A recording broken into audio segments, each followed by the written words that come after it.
that top-level gameplay might inspire a lot of people to pick up the character, but it still takes those people like 3 to 4 years to get to the level to start breaking into the top 100, right? Yeah. So now we're seeing a lot more Jigglypuffs everywhere, a lot of top-level Jigglypuffs that are a threat.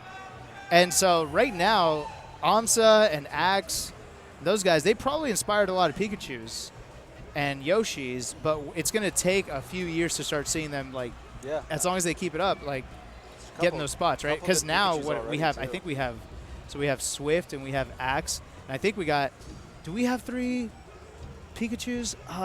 No, maybe not. Either way, we're starting to see more Pikachus come up. Yeah. I wouldn't be surprised if soon we start seeing Yoshis pop up.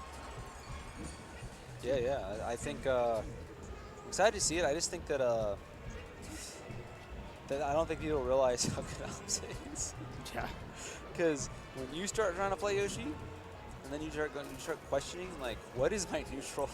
Yeah, no, it's just, I'd say that Yoshi is a good character, but very weird. Not what you're used to. It, like, I feel like you're playing a completely different game if you're playing Yoshi in Melee. AMSA, like, the rules are different. AMSA, like, is so good at conditioning that AMSA has to, like, be really aggressive and then force the opponent to be so uncomfortable that they go into a spot, and then he starts attacking that spot because he can't contest.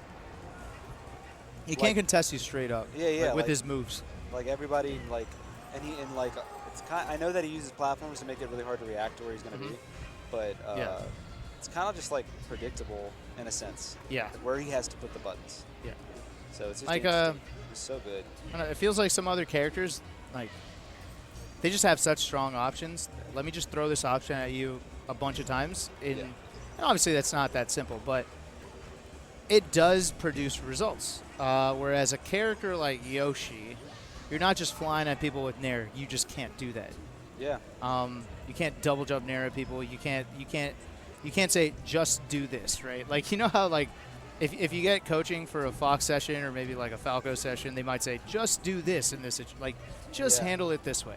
And because you have such strong options, you're able to do that. You have that flexibility. But a character like Yoshi, a character like Samus or Pikachu, you don't just do things. Yeah. It's like it's a little more complicated. Falco, I'm just like, or a little. I have like 12 different ways I use my down air and neutral.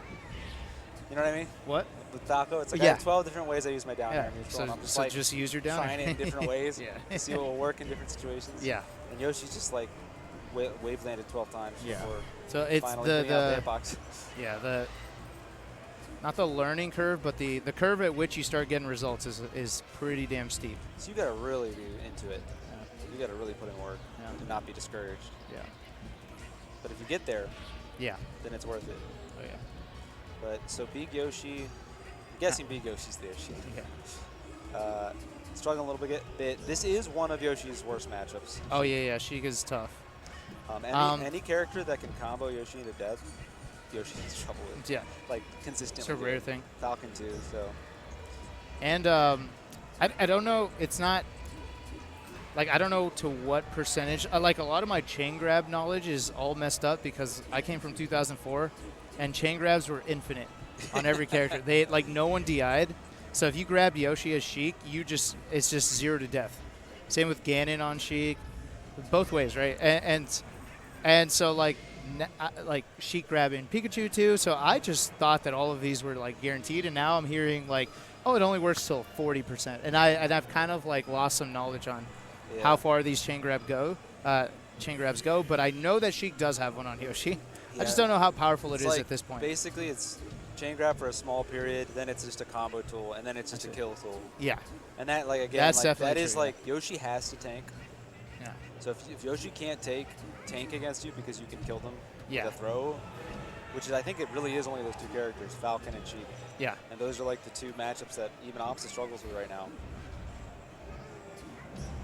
Yeah. And we can see it here. But Beeg's doing a lot better this game. Fountain, interesting. This is the one thing I have, like, no knowledge of in Melee. Is why people choose the stage. Well, okay, I have a basic idea of why people choose the stages they do, but I don't know why Yoshi would pick Fountain. I have just no idea. I don't see the only benefit I could see is that Yoshi will live quite a long while. I know it's I believe it is the So it's bigger than Battlefield in terms of like the God, what do you call the death box? Ceiling?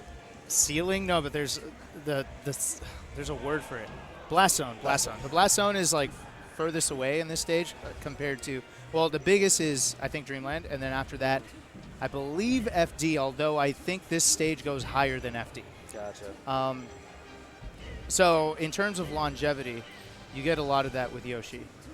And then Yoshi does like the platforms, and this is close enough to Yoshi's to Yoshi's story, where I think that Yoshi can benefit from this layout. Now that depends on how the platforms are behaving, since they do move around. But those are the reasons I could see Yoshi deciding to pick a stage like this. Yeah, maybe it has something to do with Sheik too. Yeah, it could be. Could be. Bushy's I doing, personally always liked Yoshi's story against Sheik. Because you could kill him earlier? I'm trying to remember why. I don't actually remember why I liked it. Yeah, killing earlier is good. But so Bushy is actually playing this matchup really well. Yeah. Like I'm noticing a lot of the double jump armor tricks. Yeah. Oh, I think Bushy. No, Bushy is the Sheik. Yeah, that's what I'm saying. Oh, I okay. think Bushy's like.